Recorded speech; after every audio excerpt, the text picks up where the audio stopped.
I just want to share a perspective that has really helped me to hold a lot of compassion towards myself and my experience when it's just too much. When there are belief patterns in me that really seduce me into thinking there's something wrong with me. It's a perspective around trauma and trauma theory. So, a little background. The most basic way that I've come to understand trauma is that when we're alone with too much pain, we break. Trauma is literally a tear. And so when there's too much activation, I can't take it. And so I begin to dissociate from others and from myself. And in that space, in that void, in that vacuum, live certain symptoms that are really painful, especially when I identified with them a lot, maybe 20 years ago, which kicked me into recovery from an eating disorder, kicked me into recovery to begin to heal my relational traumas. I was very suicidal. It was so close to unbearable that I didn't know if I wanted to live or die. Since then, a lot has happened in my life so that I can hold that space that visits me every now and then when I'm pushing too much and when there's so much stress and uncertainty and that I'm burning my resources. I'm burning in both ends. I'm actually not resourcing myself enough to be balanced. So this perspective has been very, very helpful for me over the last decade or so. But it's basically about the window of tolerance. It's been developed by Daniel Siegel and Pat Ogden and others. And this is from an informational booklet in order to help us understand. So if you see this graph here, it's 2 lines, and in the middle we are in the window of tolerance. And when we're in the window of tolerance, we can tolerate life. And it sounds like boring to tolerate life, but it's really about like the nervous system doesn't need to kick in to take care of us in an automated way, like fight, flight, freeze, or we don't need to submit and completely pretend that we're dead. So we can still be present basically when we're in the window of tolerance. So we can, as I said, feelings and reactions are tolerable. We can think and feel simultaneously. Our reactions adapt to fit the situation. So in a sense, when I'm in the window of tolerance, I can be a lot more intentional, clear, and consistent in ways that help me really embody my values.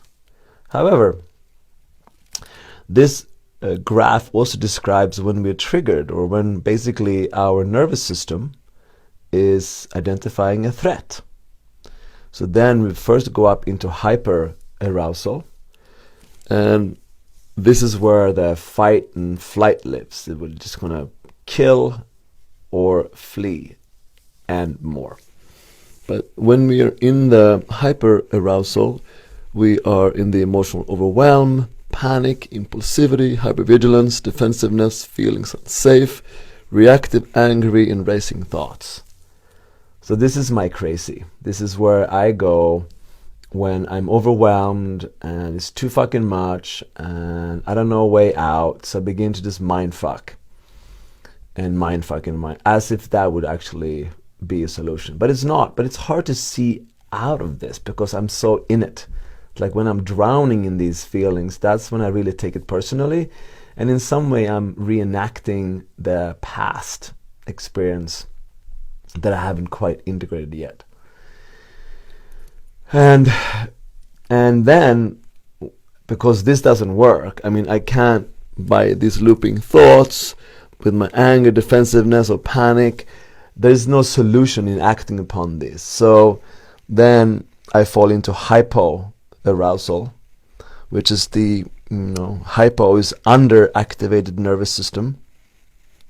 Oh, it's down here for you to see.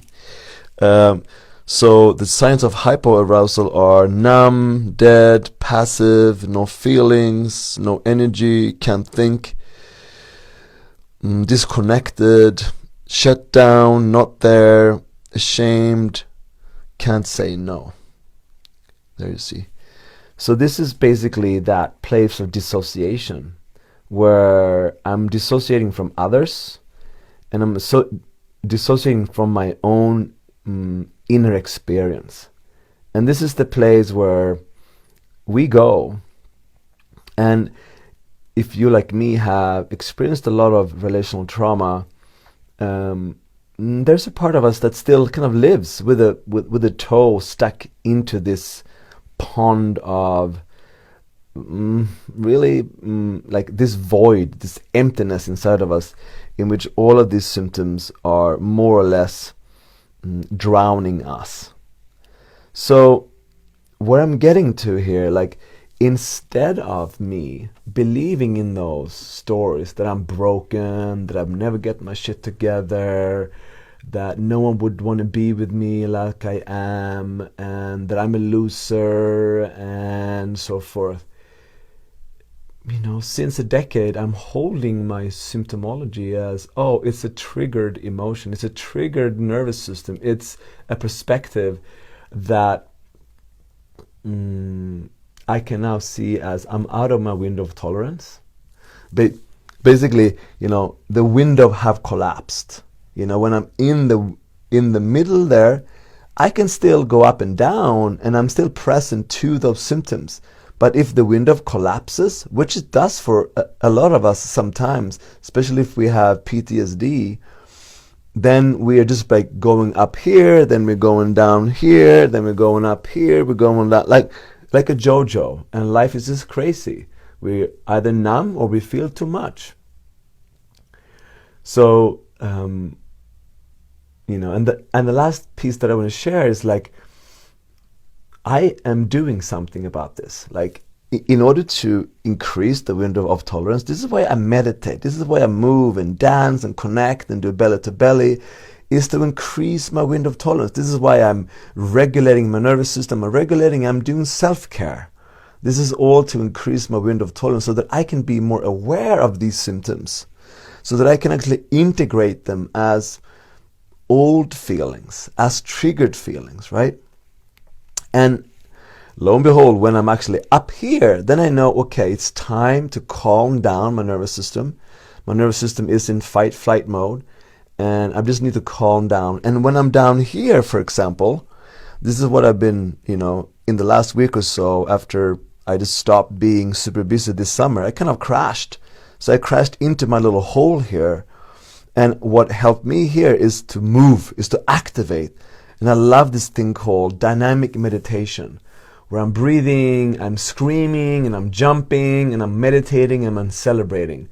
And after the third day of doing that, I just found like, oh my God, I pop back. I'm back in my body. I find my voice. I feel more normal. I don't feel dissociated and really fucked up. I feel more like humbled and grateful, and I can see through the eyes of love again. So I just wanted to share this very very helpful window of tolerance, which I'm very grateful for the scientists and clinicians who have all helped to put this together with research and experiments and passing this along, so that we don't need to feel broken. We don't need to feel that there's something wrong with us. It's just a symptom that haven't been fully integrated yet. Mwah.